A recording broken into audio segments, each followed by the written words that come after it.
नारायण नारायण नारायण नारायण। श्रीमद्भागवत दशम स्कंध अथ सप्तदशोऽध्याय 17वां अध्याय। कालीय के कालीयदह में आने की कथा तथा भगवान का ब्रजवासियों को दावानल से बचाना। राजा परीक्षित ने पूछा, भगवान कालीय नाग ने नागों के निवास स्थान रमणक द्वीप को क्यों छोड़ा था और उस अकेले ने ही गरुड़ जी का कौन सा अपराध किया था? श्री सुखदेव जी ने कहा, परीक्षित, पूर्व काल में गरुड़ जी को उपहार स्वरूप प्राप्त होने वाले सर्पों ने यह नियम कर लिया था कि प्रत्येक मास में निर्दिष्ट वृक्ष के नीचे गरुड़ को एक सर्प की भेंट दी जाए। इस नियम के अनुसार प्रत्येक अमावस्या को सारे सर्प अपनी रक्षा के लिए महात्मा गरुड़ जी को अपना अपना भाग देते रहते थे। यह कथा इस प्रकार है। गरुड़ जी की माता विनता और सर्पों की माता कद्रु में परस्पर वैर था। माता का वैर स्मरण कर गरुड़ जी जो सर्प मिलता उसी को खा जाते। इससे व्याकुल होकर सब सर्प ब्रह्मा जी की शरण में गए। तब ब्रह्मा जी ने यह नियम कर दिया कि प्रत्येक अमावस्या को प्रत्येक सर्प परिवार बारी बारी से गरुड़ जी को एक सर्प की बलि दिया करे। उन सर्पों में कद्रु का पुत्र कालीय नाग अपने विष और बल के घमंड से मतवाला हो रहा था। उसने गरुड़ का तिरस्कार करके स्वयं तो बलि देना दूर रहा, दूसरे सांप जो गरुड़ को बलि देते उसे भी खा लेता। परीक्षित, यह सुनकर भगवान के प्यारे पार्षद शक्तिशाली गरुड़ को बड़ा क्रोध आया। इसलिए उन्होंने कालीय नाग को मार डालने के विचार से बड़े वेग से उस पर आक्रमण किया। विषधर कालीय नाग ने जब देखा कि गरुड़ बड़े वेग से मुझ पर आक्रमण करने आ रहे हैं, तब वह अपने 101 फण फैलाकर डसने के लिए उन पर टूट पड़ा। उसके पास शस्त्र थे केवल दांत, इसलिए उसने दांतों से गरुड़ को डस लिया। उस समय वह अपनी भयावनी जीभें लपलपा रहा था। उसकी सांस लंबी चल रही थी और आंखें बड़ी डरावनी जान पड़ती थीं। तार्क्ष नंदन गरुड़ जी विष्णु भगवान के वाहन हैं और उनका वेग तथा पराक्रम भी अतुलनीय है। कालीय नाग की यह ढिठाई देखकर उनका क्रोध और भी बढ़ गया तथा उन्होंने उसे अपने शरीर से झटक कर फेंक दिया एवं अपने सुनहले बाएं पंख से कालीय नाग पर बड़े जोर से प्रहार किया। उनके पंख की चोट से कालीय नाग घायल हो गया। वह घबरा कर वहां से भगा और यमुना जी के इस कुंड में चला आया। यमुना जी का यह कुंड गरुड़ के लिए अगम्य था, साथ ही वह इतना गहरा था कि उसमें दूसरे लोग भी नहीं जा सकते थे।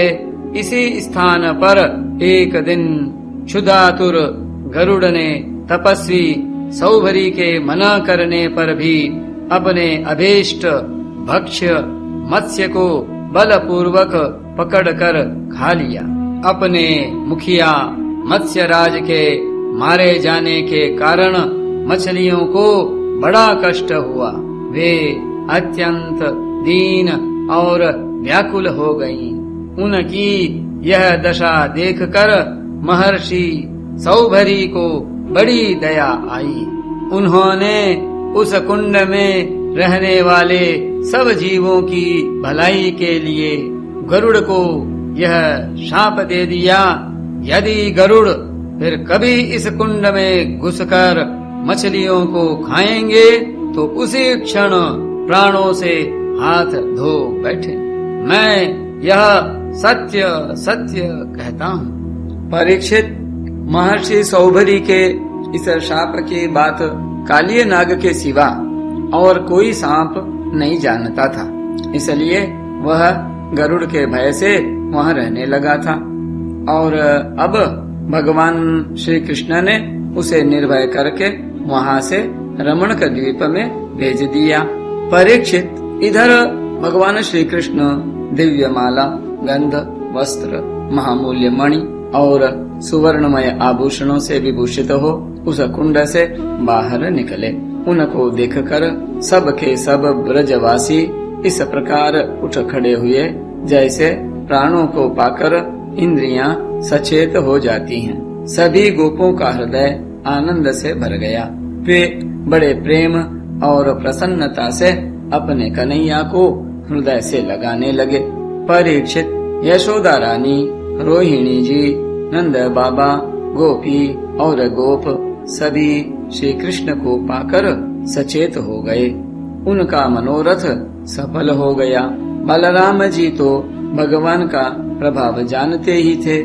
वे श्री कृष्ण को हृदय से लगाकर हंसने लगे।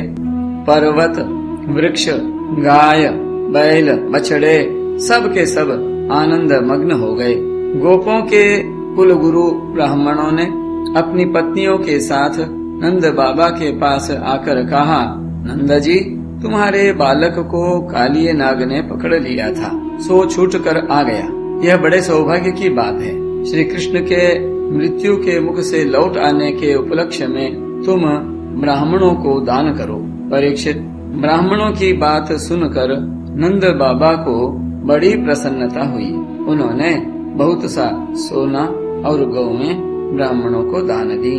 परम सौभाग्यवती देवी यशोदा ने भी काल के गाल से बचे हुए अपने लाल को गोद में लेकर हृदय से चिपका लिया। उनकी आंखों से आनंद के आंसुओं की बूंदें बार बार टपकी पड़ती थी। राजेंद्र, वनवासी और गौएं सब बहुत ही थक गए थे। ऊपर से भूख प्यास भी लग रही थी, इसलिए उस रात वे ब्रज में नहीं गए, वहीं यमुना जी के तट पर सो रहे। गर्मी के दिन थे, उधर का वन सूख गया था। आधी रात के समय उसमें आग लग गई।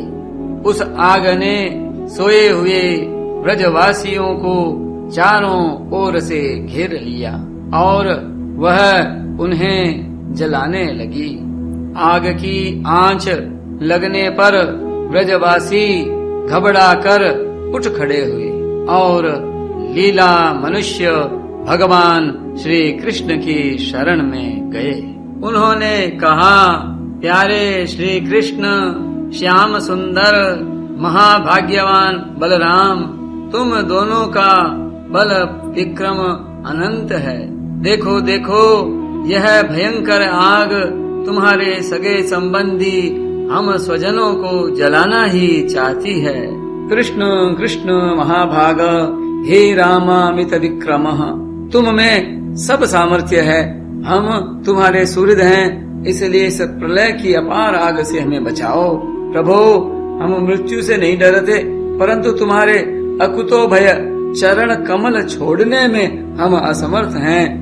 भगवान अनंत हैं, वे अनंत शक्तियों को धारण करते हैं। उन जगदीश्वर भगवान श्री कृष्ण ने जब देखा कि मेरे स्वजन इस प्रकार व्याकुल हो रहे हैं, तब वे उस भयंकर आग को पी गए। अग्निपान करने में भगवान के कई भाव यहाँ बतलाए हैं कि मानो मैं सबका दाह दूर करने के लिए ही अवतीर्ण हुआ हूँ, इसलिए यह दाह दूर करना भी मेरा कर्तव्य है। एक और भाव, रामावतार में श्री जानकी जी को सुरक्षित रखकर अग्नि ने मेरा उपकार किया था, अब उसको अपने मुख में स्थापित करके उसका सत्कार करना मेरा कर्तव्य है। एक भाव है, कार्य का कारण में लय होता है। भगवान के मुख से अग्नि प्रकट हुआ, मुखाद अग्निरजायत, इसलिए भगवान ने उसे मुख में ही स्थापित किया।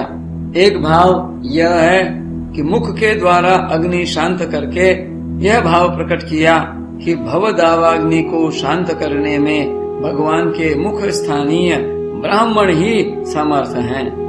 नारायण नारायण नारायण नारायण।